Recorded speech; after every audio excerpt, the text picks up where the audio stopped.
이놈이 죽고 싶은 게냐? 허허, 이 도둑놈이! 에그머니나 이 이야기는 말이지요. 지금으로부터 한 200년쯤 거슬러 올라간 조선 순조 임금님 시절 이야기랍니다. 이야기 한판 시작해 보겠습니다. 구독과 좋아요는 사랑입니다. 그 무렵 한양 종로내 거리, 저작거리에는 말입죠. 온갖 장사치들이 모여들어 북새통을 이루고 있었지요. 약장수는 목청껏 약타령을 외쳐대고 엿장수는 가위질 소리를 째깍째깍 내며 손님을 끌어모으고 떡장수 안악내는 시루떡을 이고서 이리저리 오가는 통에 허허 그야말로 귀가 떨어져 나갈 지경이었습니다. 그뿐이겠습니까? 점쟁이는 괴판을 펼쳐놓고 점괘를 풀이해주고 무당은 부적을 팔면서 귀신 쫓는다고 법석을 떨고 거기다 대고 거짓대는 손을 내밀며 시주를 구걸하고 아이고 정신이 하나도 없는 게지요. 저작거리 바닥에는 지푸라기며 집신 조각이며 온갖 쓰레기가 나뒹굴고 개 한 마리는 꼬리를 흔들며 떡 부스러기를 찾아 헤매고 아이들은 깔깔거리며 술래잡기를 하고 있었습니다. 해가 중천에 떠서 내리쬐니 땀 냄새며 음식 냄새며 온갖 냄새가 뒤섞여 코를 찔렀지요. 그런데 말입니다요. 이 북적북적한 저작거리 한 구석에 요 며칠 새 새로 자리를 잡은 사내 하나가 있었으니 바로 김복술이라는 관상쟁이였습니다. 이 김복술이란 양반이 참 묘하게 생긴 사람이었지요. 키는 그리 크지도 작지도 않은 보통인데 얼굴은 쥐처럼 빼빼 마르고 눈은 여우처럼 날카롭더랬습니다. 그런데 신기한 게 말입죠. 그 입만 열면 꿀이 뚝뚝 떨어지듯 말을 잘하는 겁니다요. 원래 이 사람은 경상도 어느 시골 양반집 삼남으로 태어났는데 과거 시험에는 번번이 떨어지고 집안은 기울어져서 끼니도 제대로 못 있는 신세가 되어버렸거든요. 그러다가 하도 배가 고파 견딜 수 없어서 이렇게 한양까지 올라와 가짜 관상쟁이 노릇을 하며 입에 풀칠이나 하고 있었던 게지요. 김복술은 낡았지만 깨끗이 빤 두루마기를 걸치고 가슴 비록해졌어도 반듯하게 눌러쓴 채 빨간 천을 깔아놓고 꼿꼿하게 앉아 있었습니다. 그 앞에는 낡은 관상책 한 권이 펼쳐져 있었는데 물론 그건 그냥 폼 잡는 용도였지요. 관상은 개뿔도 모르는 주제의 말입니다. 그래도 이 사람이 공부는 좀 했던 터라 책에서 주워들은 것도 많고 사람 관찰하는 눈썰미도 좋았습니다.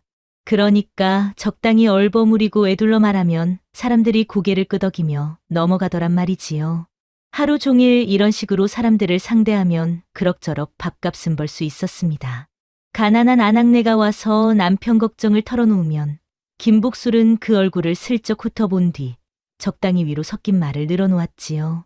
그러고는 노란 종이에 먹으로 휘갈겨 쓴 부적을 팔아넘기면 아낙네는 보물이라도 받는 것처럼 두 손으로 공손히 받아들고 엽전을 내밀었습니다. 물론 양심은 좀 찔렸겠지만 뭐 어쩌겠습니까?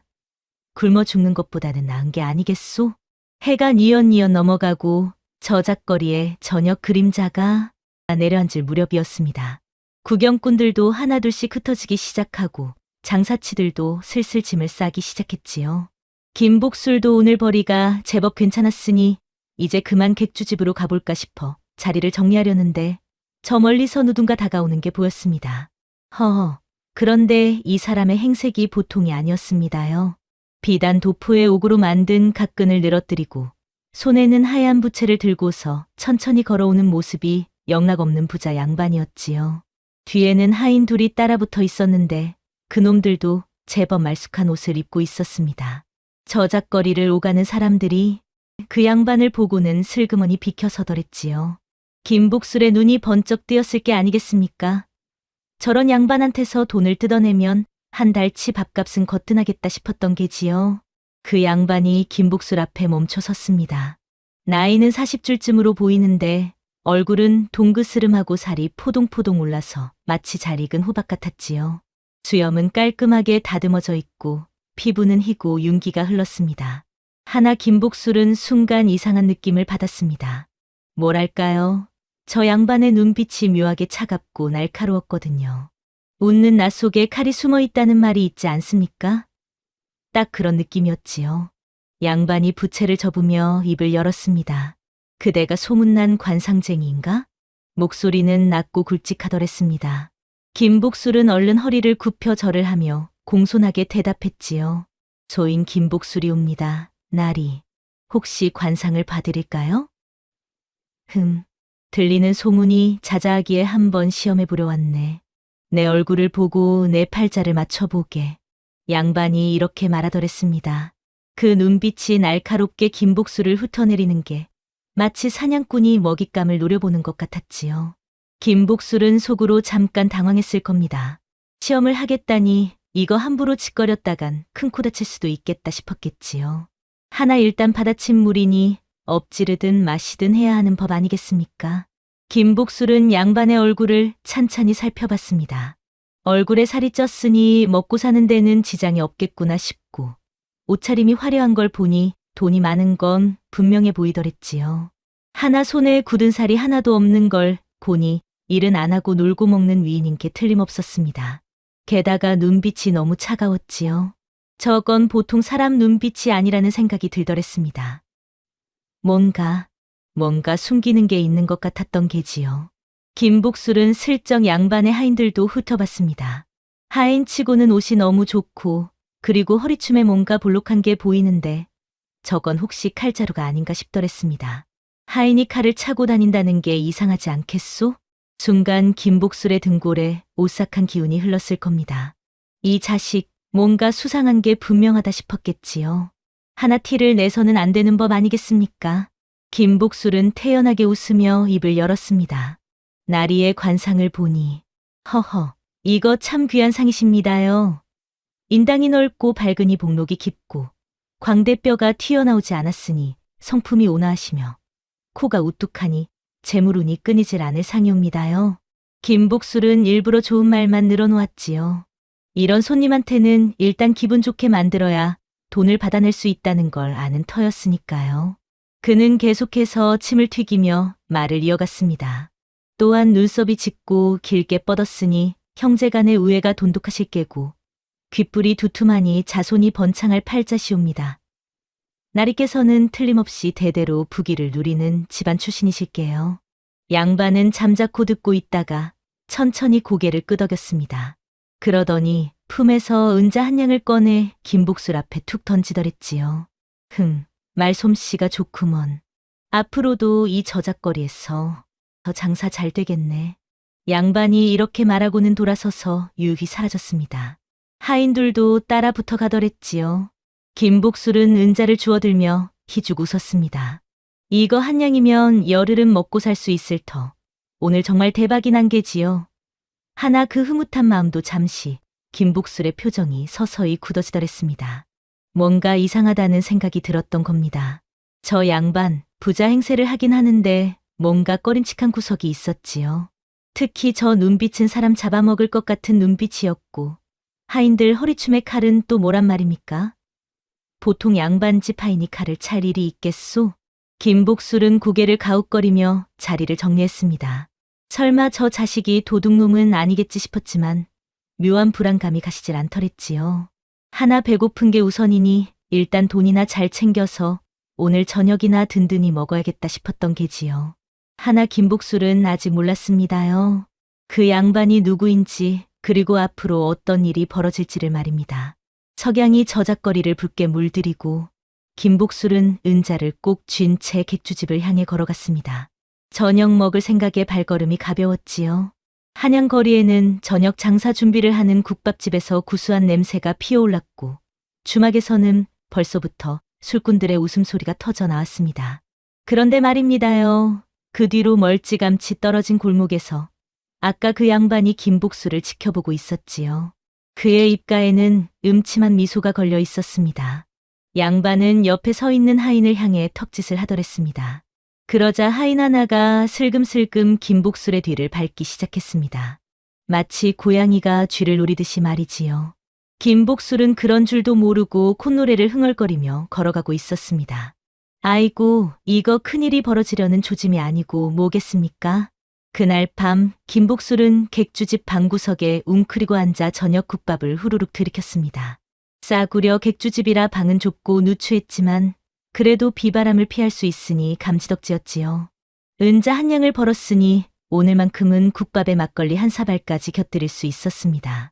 허나 밥맛이 영나질 않더랬습니다. 아무리 생각해도 낮에 만난 그 양반이 신경에 걸렸거든요. 부자 행세를 하긴 했지만 뭔가 석연치 않은 구석이 한두 가지가 아니었지요. 김복술은 막걸리를 한 모금 들이키며 중얼거렸습니다. 에이, 쓸데없는 걱정이야. 그냥 이상한 성격을 가진 양반이겠지. 세상에 별의별 사람이 다 있는데 뭐. 그렇게 스스로를 다독이며 잠자리에 들렸는데 밖에서 톡톡 문 두드리는 소리가 들렸습니다. 누구시오? 김복술이 조심스럽게 물었습니다. 이 밤중에 누가 찾아온단 말입니까? 낮에 관상을 봐준 사람 아니시오? 잠깐 나와 보시구려. 문 밖에서 낮은 목소리가 들려왔습니다. 김복술은 가슴이 철렁했지요. 이 목소리 분명 낮에 만난 그 양반의 하인 목소리가 아니겠습니까? 김복술은 떨리는 손으로 문을 열었습니다. 과연 낮에 보았던 하인 하나가 어둠 속에 서 있었지요. 달빛에 비친 그 얼굴은 무표정했고 허리춤에 칼자루가 은은하게 빛났습니다. 우리 주인 어르신께서 선생을 찾으신다오. 잠깐 다녀오시지. 하인이 말했습니다. 그 말투는 공손했지만 거절할 수 없다는 걸 분명히 알려주고 있었지요. 김복술은 침을 꿀꺽 삼켰습니다. 이 밤중에 부르다니 이거 심상치 않은데 하나 거절했다간 무슨 일을 당할지 모르는 노릇이었습니다. 김복술은 떨리는 목소리로 대답했지요. 알겠습니다요. 지금 따라가겠소. 김복술은 황급히 갓을 쓰고 하인을 따라 나섰습니다. 한양의 밤거리는 칠흑같이 어두웠고 이따금 개 짖는 소리만 멀리서 들려올 뿐이었지요. 하인은 말없이 앞장서서 걸었고 김복술은 식은땀을 흘리며 그 뒤를 따랐습니다. 얼마나 걸었을까요? 하인은 북촌 어느 골목 안쪽으로 들어섰습니다. 그곳에는 제법 큰 기와집이 서 있었는데 대문에는 문패도 없고 등불도 어둑하니 켜져 있을 뿐이었지요. 평범한 양반집 같았지만 묘하게 음산한 기운이 감돌았습니다. 하인이 대문을 열고 안으로 들어가라는 손짓을 했습니다. 김복술은 벌벌 떨리는 다리를 억지로 움직여 안으로 들어갔지요. 마당을 가로질러 사랑채로 들어가니 낮에 만났던 그 양반이 상 앞에 앉아 있었습니다. 촛불 아래 비친 그 양반의 얼굴은 낮에 보았을 때보다 더욱 음산해 보였습니다. 양반은 천천히 고개를 들어 김복술을 바라보더니 입가에 미소를 머금었지요. 하나 그 미소는 따뜻함이라곤 조금도 없는 차가운 미소였습니다. 어서 오시게. 앉게나. 양반이 손짓으로 자리를 가리켰습니다. 김복술은 후들거리는 다리로 그 앞에 엉거주춤 앉았지요. 상 위에는 술병과 안주가 차려져 있었는데 김복술은 도무지 손이 갈 리가 없었습니다. 양반은 술잔을 들어 한 모금 마시더니 천천히 입을 열었습니다. 자네 관상을 참 잘 보더구먼. 하나 내 눈을 속일 수는 없었네. 자네는 가짜지? 양반이 날카롭게 물었습니다. 김복술은 얼굴이 하얗게 질렸지요. 들켰구나. 하나 어찌해야 할지 몰라 벌벌 떨기만 했습니다. 양반은 피식 웃으며 말을 이었습니다. 겁먹지 말게. 자네를 혼내려고 부른 게 아니네. 오히려 그 입담이 마음에 들어서 부른 거라네. 나와 함께 일하지 않겠나? 양반이 이렇게 말하더랬습니다. 김복술은 어리둥절했지요. 함께 일하자니 그게 무슨 소리란 말입니까? 양반은 술잔을 내려놓고 몸을 앞으로 기울였습니다. 촛불에 비친 그의 얼굴에는 탐욕스러운 빛이 감돌았지요. 양반은 차근차근 설명하기 시작했습니다. 자신의 이름은 장무석이라고 했는데 알고 보니 이 자식은 양반이 아니라 도둑놈 두목이었던 겁니다요. 장무석은 원래 미천한 출신이었는데 젊었을 때부터 온갖 나쁜 짓을 일삼아 재물을 모았다고 했습니다. 남의 집 창고를 털기도 하고 길 가는 상인을 습격하기도 하고 심지어는 부자 행세하며 사기를 치기도 했지요. 그렇게 모은 돈으로 양반 행세를 하며 한양의 자리를 잡았다는 겁니다. 하나 그것만으로는 성에 차지 않았던 모양이지요. 장무석은 더 큰 한탕을 노리고 있었는데 그러려면 입담 좋은 사람이 필요하다는 겁니다. 그래서 저작거리를 기웃거리다가 김복술을 점찍었다는 거였지요. 장무석의 계획은 이러했습니다. 김복술이 관상쟁이 행세를 하며 부자들을 꿰어내면 장무석이 양반 행세를 하며 접근해서 재물을 빼앗는다는 것이었지요. 돈을 나눠 가지자는 제안이었습니다. 김복술은 식은땀을 뻘뻘 흘리며 들었습니다. 이거 완전히 사기 조직에 끌려 들어가는 판이 아니겠습니까? 거절하자니 목숨이 위태로울 것 같고, 받아들이자니 양심이 찔리고, 아이고, 진퇴양난이로구먼. 김복술은 머릿속이 복잡했지요. 하나 지금 당장 거절했다가는 이 집을 살아서 나갈 수 없을 것 같았습니다. 장무석의 차가운 눈빛이 그걸 말해주고 있었거든요. 김복술은 떨리는 목소리로 대답했습니다. 소인이 나리를 어찌 거역하겠습니까? 부모로 따르겠나이다. 김복술이 이렇게 말하자 장무석의 얼굴에 만족스러운 미소가 번졌습니다. 장무석은 술잔을 들어 김복술에게 권했지요. 김복술은 떨리는 손으로 술잔을 받아 단숨에 들이켰습니다. 목구멍으로 넘어가는 술이 쓰디쓴 게 마치 독을 마시는 것 같더랬습니다. 장무석은 흐뭇하게 웃으며 말했습니다. 내일부터 당장 일을 시작하자고. 첫 목표물은 이미 정해두었다고 했지요. 종로에 사는 부자 상인 하나가 있는데 그자가 돈이 많기로 소문났다는 겁니다. 김복술이 그 상인을 꿰어내면 장무석이 나머지는 알아서 처리하겠다고 했습니다. 김복술은 고개만 끄덕일 뿐이었습니다. 속으로는 온갖 생각이 머릿속을 휘젓고 다녔지요. 어쩌면 좋단 말인가? 이대로 도둑놈의 앞잡이가 되어야 하나? 지금 당장은 따를 수밖에 없는 형편이었습니다. 밤이 깊어갈수록 김복술의 마음도 점점 더 무거워졌습니다. 촛불이 깜빡거리는 사랑채 안에서 장무석은 계속해서 계획을 늘어놓았고, 김복술은 그저 고개만 끄덕이며 듣고 있을 뿐이었지요. 그렇게 한참을 이야기하다가 장무석이 하인을 시켜 김복술을 객주집으로 돌려보냈습니다. 밤거리를 걸어 돌아오는 김복술의 발걸음은 천근만근 무거웠지요. 객주집 방으로 돌아온 김복술은 이불을 뒤집어 쓰고 누웠지만 잠이 올 리가 없었습니다. 천장만 멍하니 바라보며 생각에 잠겼지요. 어찌하면 좋단 말인가? 이대로 도둑놈 앞잡이가 될 수는 없는 노릇이고, 하나 거역했다간 목숨이 위태로울 터. 김복술은 머리를 쥐어뜯으며 고민했습니다. 그러다가 문득 한 가지 생각이 번쩍 떠올랐습니다. 잠깐 저 자식이 나를 이용하려 한다면 나도 저 자식을 이용할 수 있지 않을까? 저놈이 도둑놈이라는 걸 이제 확실히 알았으니 거꾸로 함정을 파서 저놈을 관아에 넘기면 어떨까? 김복술의 눈빛이 번뜩였습니다. 그래, 그거다. 일단은 따르는 척하면서 저놈의 범죄 증거를 모아서 관아에 고발하는 거야. 그러면 저 도둑놈도 잡히고 나도 위기에서 벗어날 수 있을 거야. 하나 쉬운 일은 아닐 게 분명했지요. 장무석은 영리하고 의심이 많은 자였고 조금이라도 이상한 낌새를 보이면 바로 알아챌 게 뻔했습니다. 신중하게, 아주 신중하게 움직여야 할 터였지요. 김복술은 결심을 굳혔습니다. 좋아, 해보는 거야. 저 도둑놈 자식을 거꾸로 속여서 감옥에 쳐넣고 나는 떳떳하게 살 수 있는 길을 찾는 거야. 동이 트기 시작했습니다. 희미한 새벽빛이 창문 틈으로 스며들어오고 멀리서 달구는 소리가 들려왔지요. 김복술은 눈을 지그시 감고 앞으로의 계획을 머릿속에 그려나갔습니다. 자, 이제부터가 진짜 싸움이로구먼.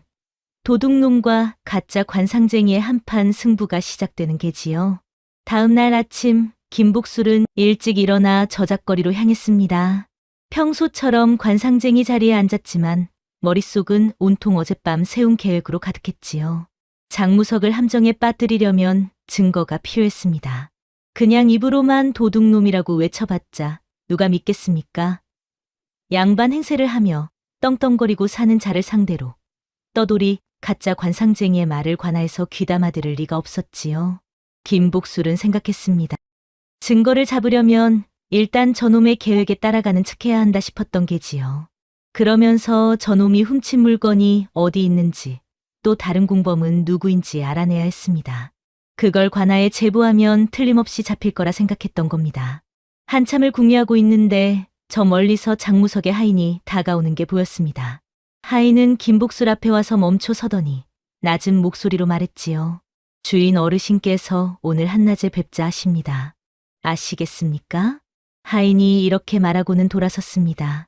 김복술은 고개를 끄덕이며 대답했지요. 알겠소.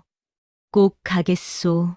하인이 사라지자 김복술은 깊은 한숨을 내쉬었습니다. 자, 이제 시작이로구나 싶었겠지요. 정신 바짝 차리지 않으면 안 되는 노릇이었습니다. 한 번이라도 실수하면 목숨이 날아갈 게 뻔했으니까요. 해가 중천에 떠오를 무렵 김복술은 장무석의 집으로 향했습니다. 어제와 똑같이 음산한 기운이 감도는 그 기와집 대문을 두드리자 하인이 나와 안으로 안내했지요. 사랑채에는 장무석이 앉아 있었고 그 옆에는 낯선 사내 하나가 더 있었습니다. 그 사내는 얼굴에 칼자국이 있고 눈빛이 사나운 게 영악 없는 건달 출신으로 보였지요. 김복술은 속으로 생각했습니다. 저놈도 장무석 패거리구나 싶었던 게지요. 장무석이 김복술을 보고 빙긋 웃으며 손짓했습니다. 어서 오게. 자, 앉게나. 오늘부터 본격적으로 일을 시작할 걸세. 장무석이 말했습니다. 그러더니 옆에 앉은 사내를 가리키며 소개했지요. 이 사람은 내 오른팔이네. 이름은 굳이 알 필요 없고 그냥 박서방이라고 부르게. 장무석이 설명하더랬습니다.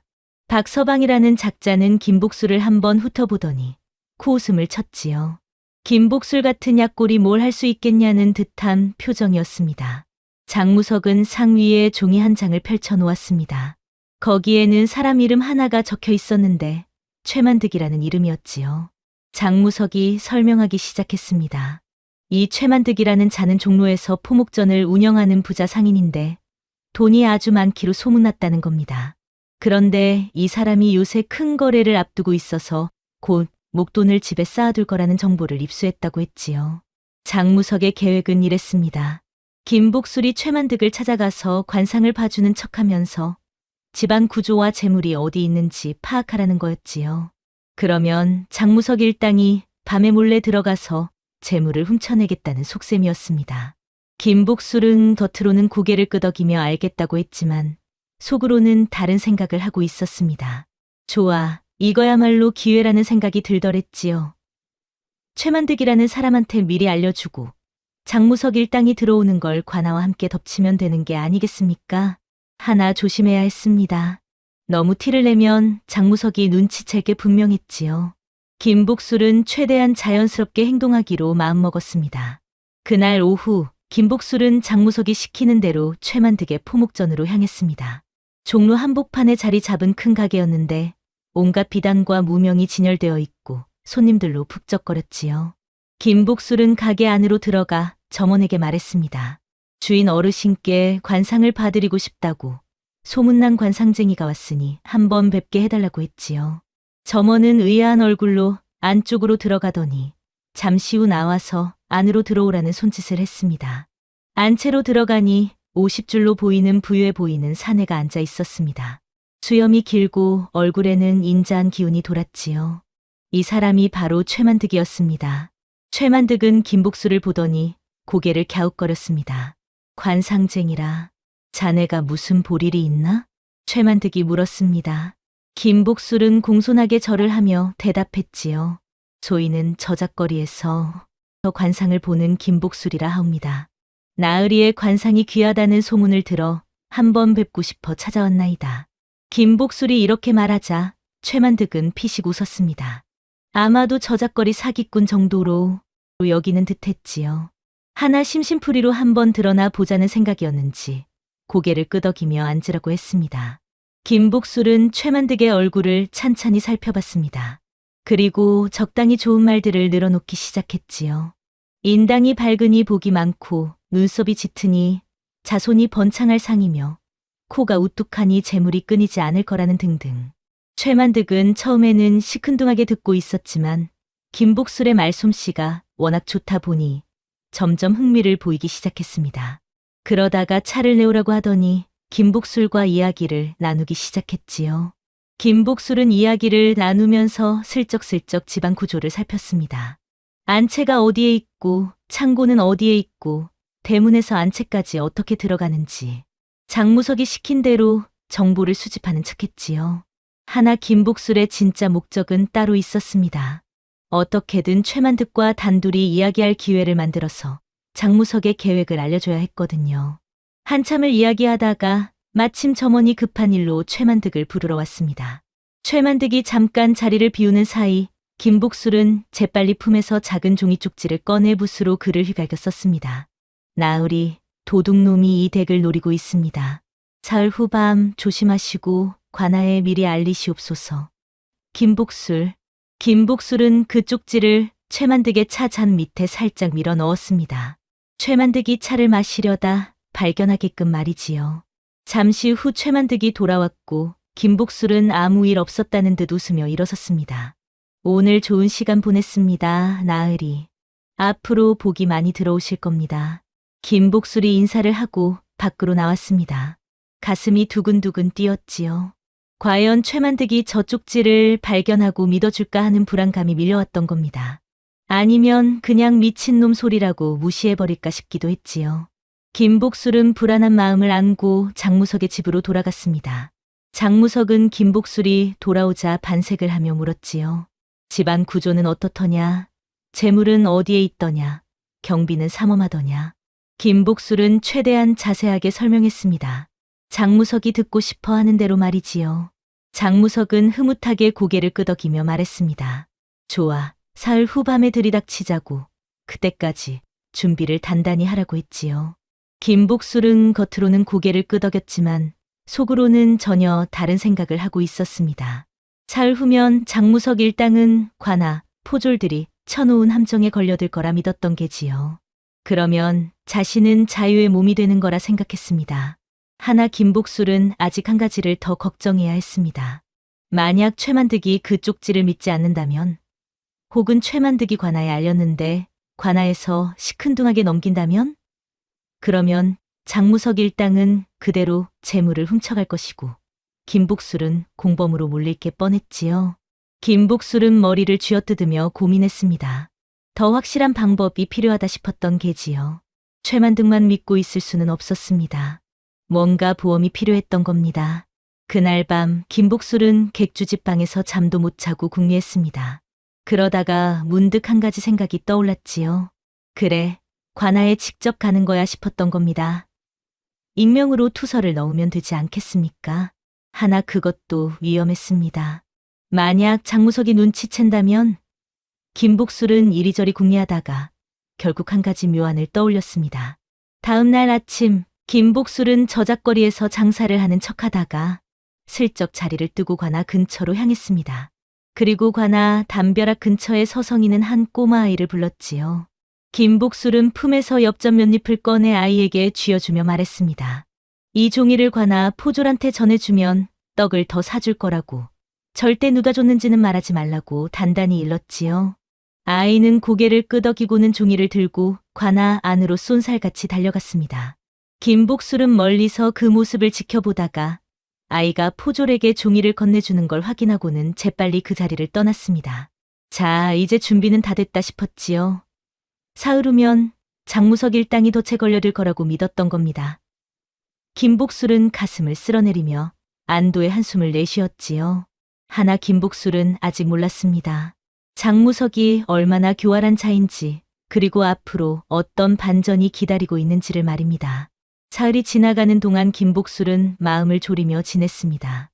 낮에는 저작거리에서 평소처럼 관상쟁이 노릇을 했지만 머릿속은 온통 그날 밤 일로 가득했지요. 장무석은 그 사흘 동안 김복술을 여러 번 불러 계획을 확인했습니다.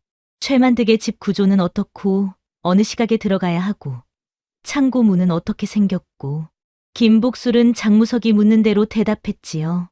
하나 속으로는 계속 생각했습니다. 과연 최만득이 관아에 알렸을까? 관아에서 포졸들을 보내줄까? 드디어 약속한 날 밤이 되었습니다. 다른 구름에 가려 희미하게 빛날 뿐이었고 한양거리는 적막했지요. 김복술은 장무석의 집 사랑채에 앉아 있었습니다. 장무석과 박서방 그리고 하인 둘까지 모두 넷이 모여 있었지요. 장무석은 검은 옷으로 갈아입고 허리에 칼을 찼습니다. 박서방과 하인들도 마찬가지였지요. 횃불 대신 작은 등불 하나만 들고 자루 몇 개를 챙겼습니다. 훔친 재물을 담아갈 용도였던 게지요. 장무석이 김복술을 돌아보며 말했습니다. 자네도 함께 가야 하네. 집 구조를 제일 잘 아는 사람이 자네니까 말일세. 김복술은 가슴이 철렁 내려앉았습니다. 아니, 자신도 같이 가야 한다니. 이거 계획이 틀어진 게 아니겠습니까? 만약 과나 포졸들이 덮치면 자신도 같이 잡힐 판이었지요. 하나 거절할 수는 없었습니다. 장무석의 눈빛이 의심으로 번뜩이고 있었거든요. 김복술은 떨리는 목소리로 대답했지요. 알겠습니다요. 그리하겠나이다. 일행은 밤거리를 조용히 걸어 최만득의 집으로 향했습니다. 김복술은 다리가 후들거렸지만 어쩔 수 없이 따라가야 했지요. 머릿속으로는 계속 기도했습니다. 제발 과나 포졸들이 미리 와 있기를, 제발 자신이 무사하기를 말입니다. 최만득의 집 근처에 도착하자 장무석은 일행을 멈춰 세웠습니다. 그리고 주변을 살피더니 고개를 끄덕였지요. 인기척이 없는 걸 확인한 겁니다. 좋아, 들어가자. 장무석이 낮은 목소리로 명령했습니다. 박서방과 하인들이 앞장서서 담을 넘기 시작했지요. 김복술은 가슴이 쿵쾅거렸습니다. 이상하다. 관아 포졸들이 안 보이는데 설마 최만득이 내 쪽지를 믿지 않은 건가? 일행은 담을 넘어 최만득의 집 마당으로 들어갔습니다. 집안은 고요했고 등불 하나 켜진 게 없었지요. 장무석은 만족스러운 표정을 지으며 김복술을 돌아봤습니다. 창고가 어디라고 했지? 장무석이 물었습니다.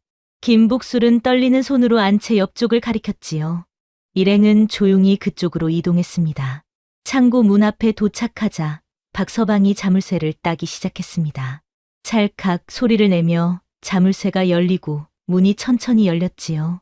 안에는 온갖 비단과 무명, 그리고 괴짝들이 가득 쌓여 있었습니다. 장무석의 눈이 번쩍 빛났습니다. 이걸 다 가져가면 떼돈을 벌 수 있겠구먼. 장무석이 손짓하자 하인들이 자루를 들고 안으로 들어가려는 순간이었습니다. 꼼짝 마라, 이놈들. 갑자기 사방에서 고함 소리가 터져 나왔습니다. 횃불이 일제히 켜지며 마당이 환해졌고 관아 포졸들이 우르르 몰려나왔지요. 10여 명은 좋게 되어 보이는 포졸들이 창과 칼을 들고 장무석 일당을 에워쌌습니다. 장무석은 얼굴이 하얗게 질렸습니다. 박서방과 하인들도 당황해서 우왕좌왕했지요. 이게 어찌 된 일이란 말입니까?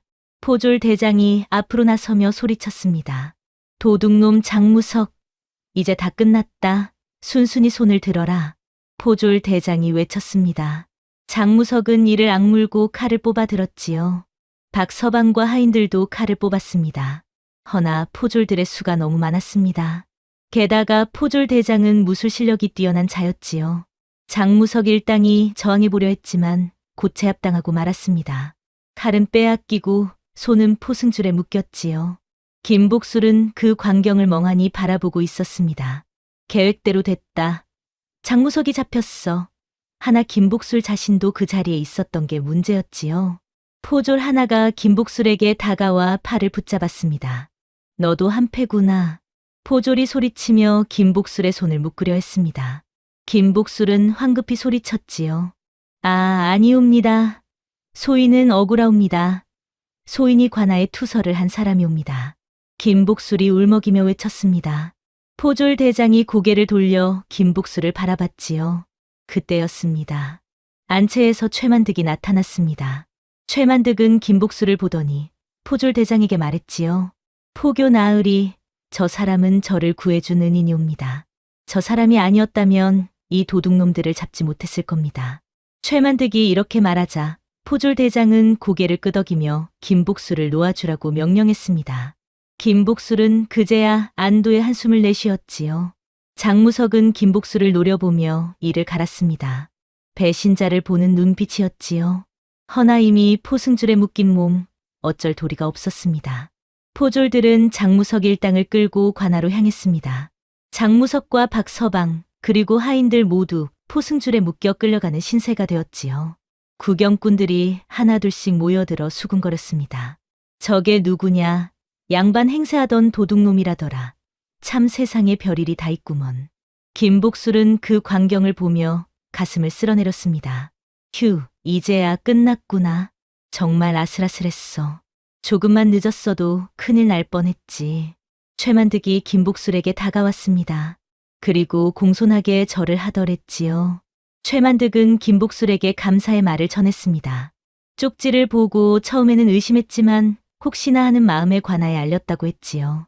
다행히 관아에서 믿어주고 포졸들을 보내줘서 도둑놈들을 잡을 수 있었다는 겁니다. 최만득은 품에서 은자 몇 냥을 꺼내 김복술에게 건넸습니다. 이건 보답이니 꼭 받으라고, 생명의 은인이라고 거듭 고개를 숙였지요. 김복술은 손사래를 치며 사양하려 했지만 최만득이 워낙 간곡히 권하는 바람에 결국 받을 수밖에 없었습니다. 은자가 손에 묵직하게 느껴졌지요. 최만득은 김복술에게 말했습니다. 앞으로 혹시 어려운 일이 있으면 언제든 찾아오라고, 자신이 힘닿는 데까지 도와주겠다고 했지요. 김복술은 감사하다며 거듭 절을 했습니다. 그렇게 밤의 소동은 끝이 났습니다. 김복술은 객주집으로 돌아가는 발걸음이 한결 가벼웠지요. 손에 쥔 은자도 은자지만 무엇보다 목숨을 건진 게 다행이었습니다. 객주집 방에 돌아와 누우니 그제야 온몸에 힘이 쭉 빠지더랬습니다. 긴장이 풀리니 피로가 밀려왔지요. 김복술은 천장을 바라보며 혼잣말을 중얼거렸습니다. 정말 아슬아슬했어. 하마터면 나도 도둑놈 신세가 될 뻔했잖아. 앞으로는 정말 바르게 살아야겠어. 그런데 말입니다요. 김복술은 아직 한 가지를 몰랐습니다. 이 일이 완전히 끝난 게 아니라는 걸 말이지요. 며칠 후 김복술이 저작거리에서 평소처럼 장사를 하고 있는데 관아 포졸 하나가 찾아왔습니다. 김복술은 가슴이 철렁했지요. 혹시 또 무슨 일이 생긴 건가? 포졸은 김복술에게 말했습니다. 관아 사또께서 김복술을 부르신다고 당장 따라오라고 했지요. 김복술은 어리둥절했지만 거역할 수는 없었습니다. 황급히 짐을 챙겨 포졸을 따라 관아로 향했습니다. 관아에 도착하니 사또께서 높은 자리에 앉아 계셨습니다. 장무석과 박서방 그리고 하인들은 마당에 꿇어앉아 있었지요. 김복술도 그 앞에 무릎을 꿇었습니다. 사또께서 입을 여셨습니다. 내가 김복술이냐? 사또께서 물으셨습니다. 김복술은 떨리는 목소리로 대답했지요. 그러하옵니다. 사또 나으리. 사또께서 고개를 끄덕이시더니 장무석을 가리키며 말씀하셨습니다. 사또께서는 장무석을 신문한 결과 그동안 이 자가 저지른 죄가 한두 가지가 아니라는 걸 밝혀냈다고 하셨습니다.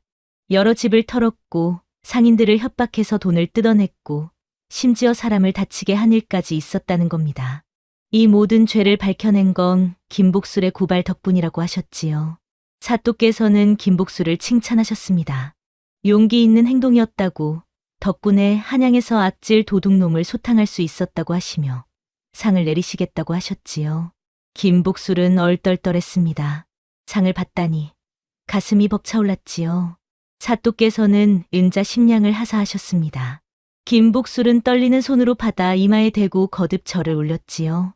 이렇게 큰 돈을 받아보기는 태어나서 처음이었습니다. 장무석은 김복술을 째려보며 이를 갈았지만 이미 늦은 일이었습니다. 장무석과 일당들은 곧 유배형에 처해질 예정이었지요. 멀고 먼 변방으로 쫓겨가는 신세가 되는 겁니다. 김복술은 관아를 나서며 하늘을 쳐다봤습니다. 구름 사이로 햇살이 쏟아져 내렸지요. 정말 기분이 좋더랬습니다. 이제 떳떳하게 살 수 있겠다는 생각이 들었던 겁니다. 관아에서 나온 김복술은 은자 10냥을 품속에 꼭 껴안고 저작거리로 돌아왔습니다. 최만득에게 받은 은자까지 합치면 제법 큰 돈이 손에 쥐어진 셈이었지요. 이 돈이면 한동안 걱정 없이 지낼 수 있을 터였습니다. 하나 김복술의 마음은 편치 않았습니다. 저작거리에 다시 앉아 관상쟁이 노릇을 하려니 양심이 자꾸 찔렸거든요. 장무석 같은 도둑놈을 잡기는 했지만 자신도 따지고 보면 사기꾼이나 마찬가지 아니겠습니까? 김복술은 빨간 천을 깔고 앉았지만 손님이 오면 전처럼 거짓말을 늘어놓기가 꺼림칙했습니다. 아낙네가 와서 남편 걱정을 털어놓으면 전에는 적당히 애둘러 말하며 부적을 팔아먹었는데 이제는 그게 잘 안 되더랬지요. 해가 저물어갈 무렵 김복술은 자리를 정리하며 깊은 한숨을 내쉬었습니다. 이렇게 살아서는 안 되겠다는 생각이 들었던 겁니다. 장무석을 잡으면서 깨달은 게 있었지요. 거짓으로 사는 삶은 언젠가 탄로가 나고 그러면 더 큰 화를 입게 된다는 걸 말입니다. 김복술은 객주집으로 돌아가는 길에 문득 어린 시절 생각이 났습니다. 경상도 시골 양반집에서 태어나 글을 배우던 그때를 말이지요. 아버지는 과거 공부를 열심히 하라고 했고, 형님들은 출세해서 집안을 일으켜 세우라고 했지요. 하나 과거 시험은 번번이 떨어지고, 집안은 기울어져서 끼니를 잇기도 힘들어졌습니다. 그러다 보니 결국 이렇게 한양까지 떠돌아와 가짜 관상쟁이 노릇을 하게 된 거였지요. 김복술은 객주집 방에 누워 천장을 바라보며 생각했습니다. 이제 손에 돈도 생겼으니 뭔가 제대로 된 일을 해볼까? 장사를 배워볼까? 아니면 서당에서 아이들이나 가르칠까? 며칠을 고민하던 김복술은 결심을 굳혔습니다. 관상쟁이 노릇은 이제 그만두기로 한 겁니다. 대신 서당을 차려서 그를 가르치는 일을 해보기로 마음먹었지요. 그래도 글은 좀 아는 처지니 아이들 가르치는 것쯤은 할 수 있을 터였습니다. 김복술은 다음 날부터 한양 이곳저곳을 돌아다니며 서당을 열 만한 자리를 찾기 시작했습니다. 몇 날 며칠을 찾아다닌 끝에 북촌 골목 안쪽에 작은 초가집 하나를 발견했지요. 집주인과 흥정을 해서 석 달치 쇳돈을 내고 그 집을 빌렸습니다. 집은 작았지만 마당이 있고 방이 2칸이나 되어서 서당으로 쓰기에 딱 좋았습니다. 김복술은 손수 마당을 쓸고 방을 청소했지요. 그리고 시장에 가서 책상과 방석을 몇 개 사다가 방에 깔았습니다. 다음으로는 동네 어귀에 방을 붙였습니다. 훈장 김복술이 그를 가르친다는 내용이었지요. 한 달에 쌀 한 말만 내면 천자문부터 사서삼경까지 가르쳐준다고 적었습니다. 처음 며칠은 아무도 찾아오지 않았습니다. 동네 사람들이 의심하는 눈초리로 바라볼 뿐이었지요. 저 사람이 제대로 그를 아는 사람인가, 또 무슨 사기를 치려는 게 아닌가 싶었던 겁니다. 하나 김복술은 포기하지 않았습니다. 매일 아침 일찍 일어나 마당을 쓸고 방에 앉아 책을 읽으며 기다렸지요. 지나가는 사람들에게 공손하게 인사를 하고 동네 우물에서 물을 길어 쓰면서 이웃들과 친해지려고 애썼습니다. 그렇게 열흘쯤 지났을 무렵 동네에 사는 한 아낙네가 아들을 데리고 찾아왔습니다. 7살쯤 되어 보이는 꼬마였는데 눈망울이 똘망똘망한 게 영특해 보였지요. 아낙네는 김복술에게 물었습니다. 정말로 그를 가르쳐주는 거냐고, 한 달에 쌀 한 마리면 되냐고 했지요. 김복술은 고개를 끄덕이며 대답했습니다. 그렇습니다요, 아주머니. 천자문부터 시작해서 사서삼경까지 정성껏 가르치겠나이다. 김복술이 말했습니다. 아낙네는 잠시 망설이다가 그럼 한 달만 시험 삼아 맡겨보겠다고 했지요. 그날부터 김복술의 첫 제자가 생긴 겁니다. 김복술은 정말 정성껏 가르쳤습니다. 천자문을 한 글자 한 글자 또박또박 읽어주고 뜻을 풀이해주고 붓으로 쓰는 법을 가르쳐줬지요. 꼬마는 영특했습니다. 한번 가르쳐주면 금방 익혔고 질문도 많이 했지요. 김복술은 가르치는 게 이렇게 재미있는 줄 몰랐습니다. 거짓말로 사람을 속이는 것보다 훨씬 더 보람찬 일이었지요. 보름쯤 지나자 그 아낙네가 동네 다른 집 사람들한테 소문을 냈습니다. 저 훈장 양반이 그를 참 잘 가르친다고, 우리 애가 벌써 천자문을 다 익혔다고 말이지요. 그러자 하나둘씩 아이들이 모여들기 시작했습니다. 처음에는 2명이었다가 석 달쯤 지나니 10명이 넘었지요. 방이 비좁아서 아이들이 다닥다닥 붙어 앉아야 할 정도였습니다.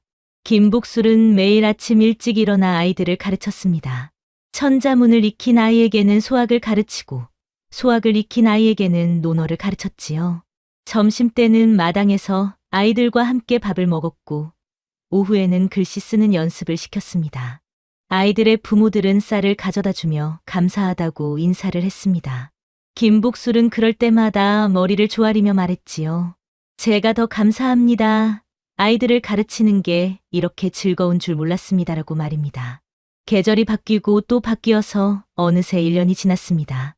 김복술의 서당은 이제 동네에서 제법 알려진 곳이 되었지요. 글을 배우려는 아이들이 줄을 서서 기다릴 정도였습니다. 김복술은 손에 쥔 돈으로 조금 더 큰 집으로 이사를 했습니다. 방이 4칸이나 되는 기와집이었는데 마당도 넓어서 아이들이 뛰놀기에 좋았지요. 서당 간판도 새로 만들어 걸었습니다. 청송서당이라는 이름이었지요. 어느 날 낯익은 얼굴이 서당을 찾아왔습니다. 최만득이었습니다. 최만득은 김복술을 보고 반갑게 웃으며 말했지요. 허허, 김훈장, 소문 들었소이다. 이제 제대로 된 일을 하신다니 참으로 기특하구려. 최만득이 말했습니다. 김복술은 허리를 굽혀 인사하며 대답했지요. 나으리 덕분이옵니다. 나으리께서 저를 믿어주시고 도와주셔서 이렇게 새 삶을 살 수 있게 되었나이다. 최만득은 고개를 흔들며 말했습니다. 아니, 이건 자네 스스로 일군 일이라고 자랑스럽게 여기라고 했지요. 그러고는 품에서 뭔가를 꺼냈습니다. 책 몇 권이었습니다. 사서삼경과 역사책들이었는데 모두 깨끗한 새 책이었지요. 최만득은 그걸 김복술에게 건네며 말했습니다. 서당 아이들을 가르치는 데 쓰라고, 작은 선물이라고 했지요. 김복술은 눈시울이 뜨거워졌습니다. 책을 받아 가슴에 꼭 안으며 거듭 절을 올렸지요. 최만득은 흐뭇하게 웃으며 서당을 둘러보고는 돌아갔습니다.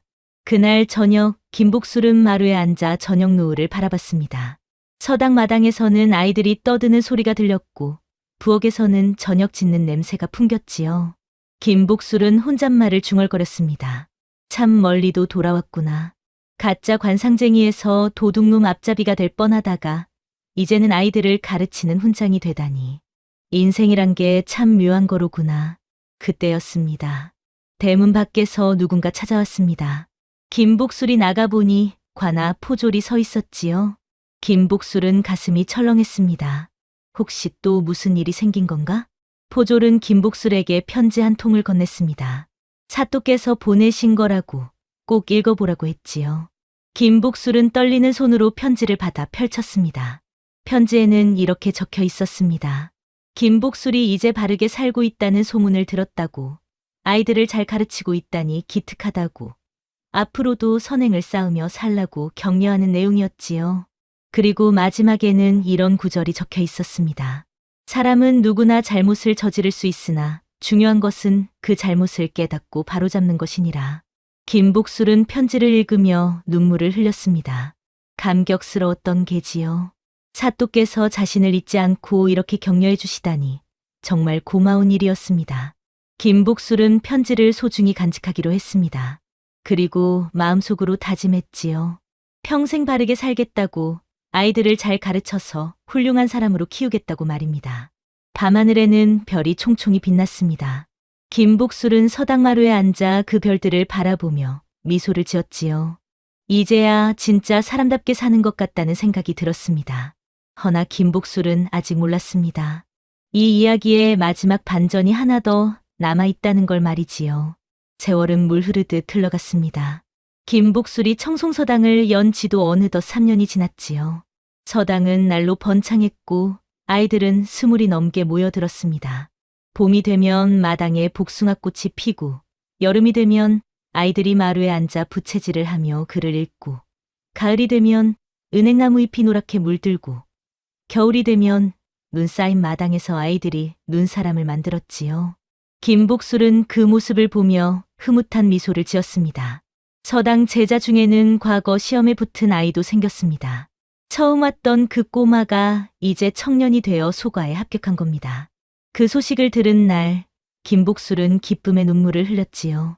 자신이 가르친 제자가 이렇게 출세하다니 이보다 더 큰 보람이 어디 있겠습니까? 동네 사람들도 이제는 김복술을 존경하는 눈으로 바라봤습니다. 김 훈장님은 인품도 훌륭하고 글도 잘 가르친다고, 자식을 맡기면 안심이라고 입을 모아 칭찬했지요. 어느 가을 날이었습니다. 낙엽이 하늘하늘 떨어지는 오후, 대문 밖에서 낯선 사람이 찾아왔습니다. 김복술이 나가보니 관복을 입은 양반이 서 있었지요. 그 양반은 김복술을 보더니 공손하게 절을 했습니다. 김복술은 어리둥절했지요. 관복을 입은 양반이 자신한테 절을 하다니 이게 무슨 일이란 말입니까? 김 훈장님이시옵니까? 소인은 한성부 이방으로 있는 방문길이라 하옵니다. 그 양반이 말했습니다. 김복술은 얼른 답례를 하며 대답했지요. 아, 예. 소인이 김복술이옵니다. 무슨 일로 이렇게 찾아오셨습니까? 방문길이라는 양반은 품에서 문서 하나를 꺼내 김복술에게 건넸습니다. 김복술은 의아한 얼굴로 그 문서를 받아 펼쳐봤지요. 문서에는 놀라운 내용이 적혀 있었습니다. 3년 전에 잡혔던 도둑놈 장무석의 재산을 몰수했는데 그 재산 중 일부를 김복술에게 나눠주겠다는 내용이었습니다. 장무석을 잡는데 공을 세웠으니 당연한 일이라는 거였지요. 김복술은 깜짝 놀랐습니다. 재산을 나눠준다니 문서에 적힌 액수를 보니 은자 50냥이었습니다. 어마어마한 거금이었지요. 박문길은 김복술에게 설명했습니다. 장무석이 그동안 훔친 재물을 조사해보니 엄청난 액수였다고. 피해자들한테 돌려주고 남은 것을 관에서 몰수했는데 그중 일부를 공을 세운 사람들에게 나눠주기로 했다는 겁니다. 최만득도 받았고 당시 수사를 지휘한 포교도 받았고 김복술도 받게 된 거라고 했지요. 김복술은 손사래를 치며 말했습니다. 아니, 저는 그저 제 목숨을 건지려고 한 일일 뿐인데 이렇게까지 하실 필요가 없다고 그냥 관에서 쓰시라고 했지요. 하나 박문길은 고개를 저었습니다. 이건 규정에 따른 것이니 받아야 한다고. 거절하면 오히려 관할을 난처하게 만드는 것이라고 했지요. 김복술은 할 수 없이 그 돈을 받을 수밖에 없었습니다. 박문길이 돌아간 후 김복술은 은자 50냥을 손에 들고 멍하니 있었습니다. 이 돈을 어디에 쓸까? 서당을 더 크게 지을까? 아니면 책을 더 많이 사들일까? 김복술은 며칠을 고민했습니다. 그러다가 문득 한 가지 생각이 떠올랐지요. 이 돈을 혼자 쓰는 게 아니라 어려운 사람들을 돕는 데 쓰면 어떨까? 김복술은 결심을 굳혔습니다. 은자 50냥 중에서 반은 서당을 넓히고 책을 사는 데 쓰고 나머지 반은 가난한 집 아이들을 공짜로 가르치는 데 쓰기로 한 겁니다. 그날부터 김복술은 동네 방방곡곡을 돌아다니며 가난한 집을 찾았습니다. 부모가 없어서 글을 배우지 못하는 아이, 집이 너무 가난해서 서당에 못 보내는 아이들을 찾아낸 거지요. 그리고 그 아이들의 집을 찾아가 말했습니다. 서당에 보내달라고, 돈은 한 푼도 받지 않겠다고, 밥도 서당에서 먹일 테니 걱정 말라고 했지요. 처음에는 의심하는 사람들도 많았습니다. 세상에 공짜가 어디 있냐고, 무슨 속셈이 있는 게 아니냐고 했지요. 하나 김복술은 진심으로 설득했습니다. 자신도 가난해서 고생했던 사람이니 가난한 아이들을 돕고 싶다고 부디 믿어달라고 했습니다. 그렇게 해서 가난한 집 아이들이 하나둘씩 서당에 들어오기 시작했습니다.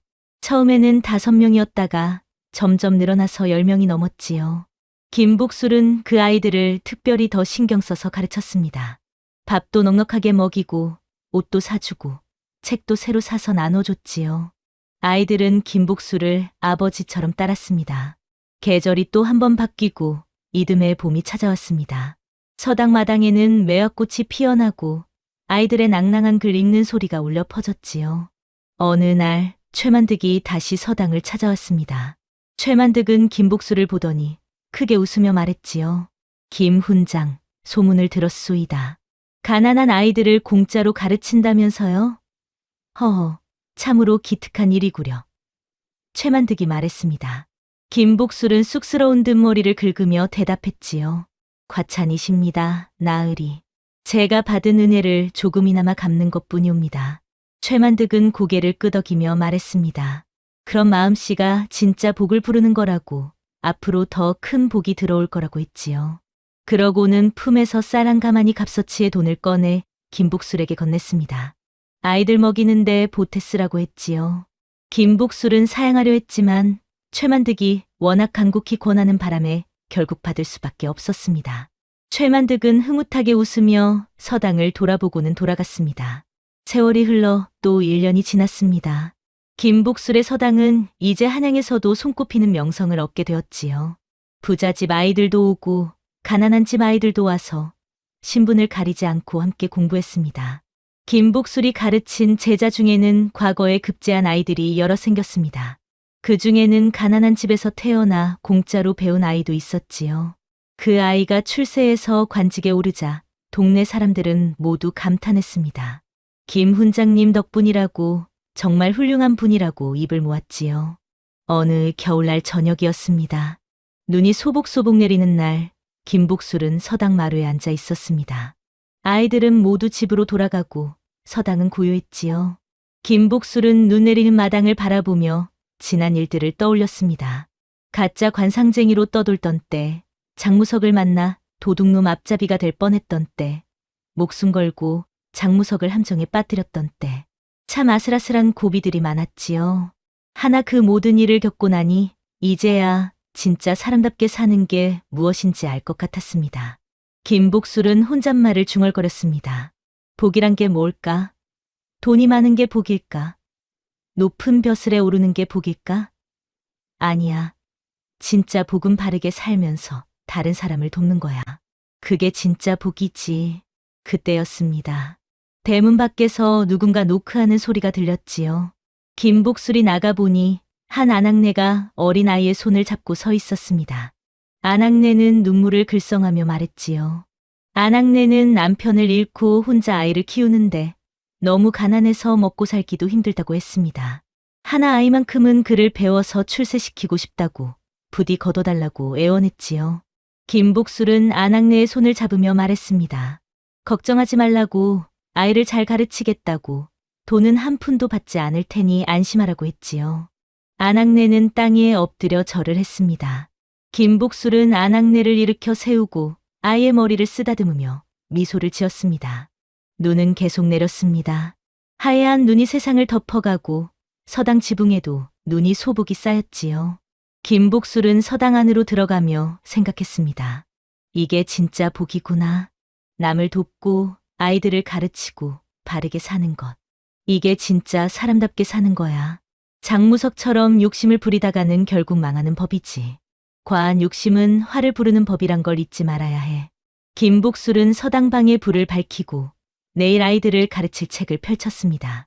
눈 내리는 소리가 고요하게 들려왔고 김복술의 얼굴에는 평화로운 미소가 떠올랐지요.